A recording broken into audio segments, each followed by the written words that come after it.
ఉన్నాం, మేము చూసాం. కానీ గొడవ పడ్డప్పుడు బాగ్దోడి జరిగింది సార్, ఈ ఇష్యూ జరిగింది, మేము ఒప్పుకుంటాం దాన్ని. అయితే కొట్టిన వాళ్ళలో అసలైన నేరస్తులు ఉన్నారు చూడండి, వాళ్ళు ఇప్పుడు ఎవ్వరు తినలేదు. పట్టుకొచ్చిన దాంట్లో అసలైన నేరస్తులు వదిలేసిరంట.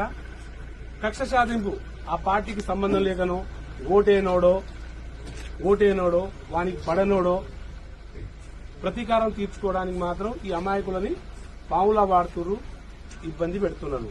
వాళ్ళు అడిగే కోరిక, వాళ్ళు చెప్పే మాట ఒకటే, మేము మా భూములు వదలం, మా భూములు చేయం. వాళ్ళు ఇంకో మాట కూడా, ఎక్కడ లోన్ దొరకట్లేదు, మాకు బ్యాంకులలో లోన్ దొరకట్లేదు, ఎవరు ఏం చేయట్లేదు సార్, దగ్గర కూడా రానియట్లేదు మమ్మల్ని అందరూ భయప్రాంతులు చేస్తారు.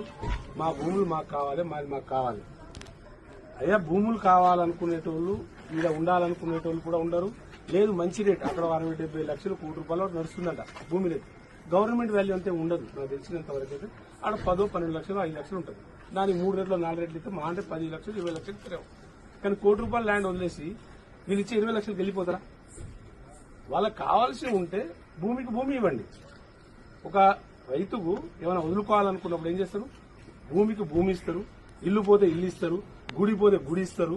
అవసరమైతే నష్టపరిహారం ఇంకైనా కొంచెం డబ్బులు ఇచ్చి వాళ్ళకి వేరే దగ్గర కాంప్లీట్ చేసి ఆ తర్వాత ఈ ల్యాండ్ ఇచ్చేస్తారు.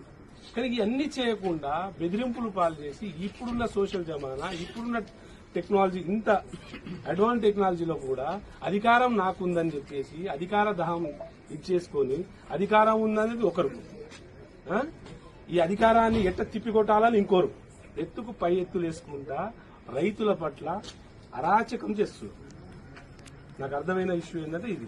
దీన్ని అన్ని చూసుకొని ఇమీడియట్లీ వాళ్ళ మీద ఆల్రెడీ వాళ్ళకు డీజీపీకి అండ్ సిఎస్కు, చీఫ్ సెక్రటరీకి కూడా మేము ఆదేశాలు ఇవ్వడం జరిగింది. విత్ ఇన్ 10 days లో వీటికి పూర్తి నివేదిక కావాలి. అప్పటి వరకు ఆ వర్క్ ఆపేయాలి. ఏది కూడా ఎవరిని ముట్టుకోవద్దు. ఎవరు తప్పు చేయలేదో ఆ రికార్డ్ చూసి ఇమీడియట్లీ వాళ్ళ ఎస్పీకి, ఆ ఐజీకి ఆల్రెడీ మార్నింగ్ చెప్పడం జరిగింది, అన్ని వదిలేయండి అని. ఇక్కడ నుండి అక్కడ కేసులు, ఆ ఊర్లలో పోలీసులు పోవద్దు, వాళ్ళని భయప్రాంతులు చేయొద్దు. వాళ్ళు అడవుల్లో పారిపోతున్నారు, భయపడి కొట్టేస్తారు, ఎవడు ఎత్తుకోపోతారా అని. ఆల్రెడీ కొట్టి పట్టుకోపోయారని వాదన వాళ్ళు చెప్తూనే ఉన్నారు, మళ్ళీ ఎత్తుకోపోతారని భయపడుతున్నారు. కాబట్టి వాళ్ళకి ఆల్రెడీ చెప్పడం జరిగింది. అలా డిపార్ట్మెంట్ వాళ్ళని కూడా వదిలేయండి, కొంచెం పీస్ఫుల్ అవ్వాలి. ఇది ఇష్యూ ఇంకా ముదురుతుంది, ముందుకెళ్తుంది. కాబట్టి అది వదిలేయమని చెప్పాను. మరి వాళ్ళు ఏం చేస్తారా? మరి అతి ఉత్సాహం చూపిస్తారా, వదిలేస్తారా అనేది. ఒకవేళ వాళ్ళు అతి ఉత్సాహం చూస్తే వాళ్ళందరినీ, ఎవరెవరు నిందితులను వాళ్ళని అరెస్ట్ చేయిస్తారు. వాళ్ళు ఎవరెవరు బాధితులున్నా, సంఘటనకు సంబంధించిన అధికారులు ఏమైనా తప్పు చేస్తే, అది 100 మందిలో లుల్లయింది.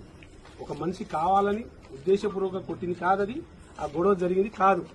అక్కడ ఉన్న అధికారులు ఎవరెవరు తప్పు చేసిరో, ఇప్పుడు కొంతమంది వ్యక్తుల పేరు చెప్పినాం, వాళ్ళని ఇమీడియట్లీ అక్కడ నుండి బయటికి పంపించండి. ఆ ఏరియాలో వాళ్ళు ఉండకూడదు అధికారులు. ఆ ఎంఆర్ఓ ఉండొచ్చు, ఇంకో అధికారి ఉండొచ్చు, మిగతా ఇంకో కొంతమంది సిఐలు కొంచెం అతి ఉత్సాహం చూపించి ఈ గవర్నమెంట్ ఉందని మనం వాళ్ళకి ఏం సపోర్ట్ చేసిరో తెలియదు. మరి సీఎం గారి ఏరియా కాబట్టి సీఎం గారు పెద్ద ఎత్తున ఏదైనా వరాలు జల్లిండేమో నాకు ఐడియా లేదు. మరి అలాంటి వరాలు జల్లినట్టు నన్ను ఏం చేయలేడు అనుకుంటారేమో. కానీ వాళ్ళ తరఫున హ్యూమన్ రైట్స్ తో పాటు ఎస్టీ కమిషన్ కూడా ఉంది. మా ఎస్సీ బిడ్డల కోసం మేము ఉన్నాం. మీరు ఇలాంటివి జరిగితే మాత్రం ఊరుకునేది లేదు. కానీ మిత్రులారా, మనం డెవలప్మెంట్ లో భాగంలో ఎట్లాంటి ఇండస్ట్రీ కూడా మన దేశానికి, మన రాష్ట్రానికి, మన జిల్లాకి, మన మండలానికి రావాల్సిన అవసరం ఉంది. దానికి తగ్గట్టు ల్యాండ్ ఇవ్వాల్సిన అవసరం ఉంది. లేదా గవర్నమెంట్ ల్యాండ్ జోలాడండి, లేదు ప్రైవేట్ ల్యాండ్ కావాలనుకున్నప్పుడు వాళ్ళ కోరికలు నెరవేర్చండి. వాళ్ళ కోరికలు నెరవేర్చి మీరు తీసుకోవాలి తప్ప ఇలాంటివి చేస్తే మంచిది కాదు. కానీ ఇవాళ పాపం వాళ్ళు చూస్తే బాగా బాధ అనిపించింది. నేను ఖచ్చితంగా చెప్తున్నా, వాళ్ళకి అండగా ఉంటా. ఇక్కడ జరిగిన సంఘటనలు పార్టీలు వేరు కాదు, మనం ముందు ప్రజల కోసం చేయాల్సిన పనులు, వాటి వాళ్ళకి న్యాయం జరిగేటట్టు చూస్తా. అలాగే తప్పు చేసిన శిక్ష పడేటట్టు చేస్తాను. Thank you sir.